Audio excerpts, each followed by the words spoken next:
அண்மை செய்தி. தமிழகத்தை உலுக்கிய சட்டவிரோத கிட்னி விற்பனை வழக்கு சிறப்பு புலனாய்வு அதிகாரிகள் விசாரணையில் ஈடுபட்டிருக்கிறார்கள். எஸ்ஐடி விசாரணை வளையத்தில் சில அரசு அதிகாரிகளும் கொண்டுவரப்பட்டுள்ளதாக தகவல் தற்போது வெளியாகியிருக்கிறது.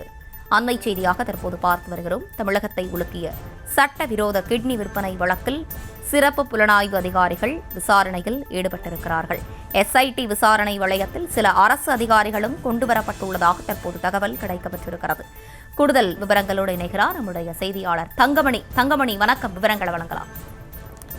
வணக்கம். தமிழகத்தையே ஒழிக்கின்ற வகையில் நாமக்கல் மாவட்டம் பள்ளிப்பாளையம் மற்றும் குமராபாளையம் பகுதிகளில் கூலி விசைத்தறி பெண்மணிகளை குறிவைத்து இங்கு இருக்கின்ற இடைத்தரகர்கள் அவர்களிடமிருந்து சட்டவிரோதமாக கிட்னி எடுத்தது பெரும் பரபரப்பை ஏற்படுத்திய நிலையில தற்போது இதை விசாரிப்பதற்காக மதுரை உயர்நீதிமன்றத்தினுடைய உத்தரவின்படி சிறப்பு புலனாய்வுத்துறை அதிகாரிகள், அதாவது தென்மண்டல ஐஜி பிரேமானந்தா சின்ஹா தலைமையில ஒரு குழு அமைக்கப்பட்டிருந்தது. அந்த குழுவுடைய முதற்கட்டத்தில் 2 இடைத்தரகர்களை அவர்கள் கைது செய்தனர். குறிப்பாக புரோக்கர் ஆனந்த் மற்றும் ஸ்டான்லி மோகன் ஆகிய 2 இடைத்தரகர்களை அந்த சிறப்பு புலனாய்வுத்துறை அதிகாரிகள் கைது செய்தனர்.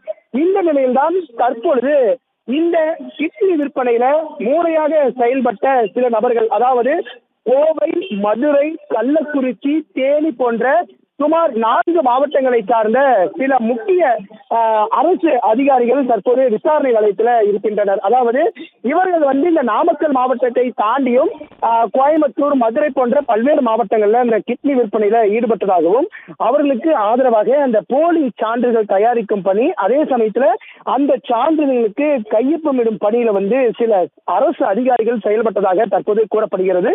அவர்களையும் இந்த சிறப்பு புலனாய்வுத்துறை அதிகாரிகள் தற்போது விசாரணை நடத்தி வருகின்றனர். அதே சமயத்தில் மற்றொரு புறம் இந்த போலி முத்திரை மற்றும் போலி சான்றிதழ்களை தயாரிக்கும் கோவை மாவட்டத்தை சார்ந்த ஒரு நபரை தற்போது பிடித்து அவரிடமும் தற்போது காவல்துறையினர் விசாரணை நடத்தி வருகின்றனர்.